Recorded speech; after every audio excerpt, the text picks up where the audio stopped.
बिस्मिल्लाहिर्रहमानिर्रहीम। अस्सलाम वालेकुम। हाँ जी, की हाल ने? मैं उम्मीद करना सारे भैन भरा ठीक होंगे। अच्छा यार, आज दी वीडियो सिर्फ और सिर्फ स्पेशल बना रहा इस वजह तो कि किसी भी भरा नूं इस तो सबक मिल जाए। ठीक है, मैं भाईजान को पिछले दिनों गया सी उमरे ते इतों यूरोप विचों ही, ठीक है, ग्रीस तो ते सिर्फ दसना यही है कि काफ़ी दोस्त पुछदे ने कि भाईजान तुसीं किस तरह गए हो और खर्चा किन्ना है, की हिसाब किताब है, बंदा इजी जा सकता है या की तरीकाकार है। ठीक है, खास करके जिन्ने भी भरा यूरोप वाली साइड जाते आ, ठीक है, उन्होंने वास्ते एक अहम मैसेज है कि जिस बंदे को भाईजान कार्ड है, क्योंकि बगैर कार्ड वाला तो जा ही नहीं ना सकता, जिस भाई को कार्ड है उसनूं चाहिए है कि वो अपना उमरे का वीज़ा लैके उस तो बाद उमरा करके जाए।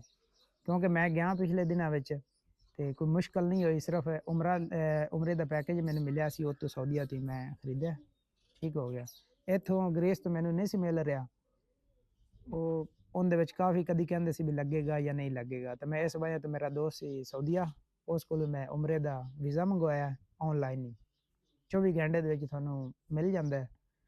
ते जनाब तुसीं मंगा के टिकट तुसीं वैसे ही पाकिस्तान दी कराउणी है या जेड़े भी इस्लामी मुल्क जांदा वीर उसनूं चाहिदा है कि अपना उमरे का वीज़ा मंगवा के ते उमरा करके जावे।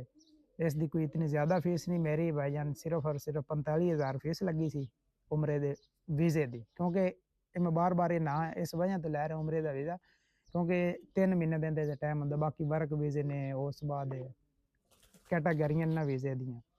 ते भाईजान सारे अगे ही रिक्वेस्ट कि जेड़े भी वीर भरा जांदे आ, अल्लाह पाक सारेयां दे पेपर बनाए, कार्ड शार्ड सारेयां नूं मिलन ते उन्हां सारेयां नूं अल्लाह पाक तौफीक देवे अपने घर दी ज़ियारत दी। ठीक है, ते बाकी जनाब सारे खुश रहो, आबाद रहो, ते लव यू होगा सारे। ओके, अस्सलाम वालेकुम।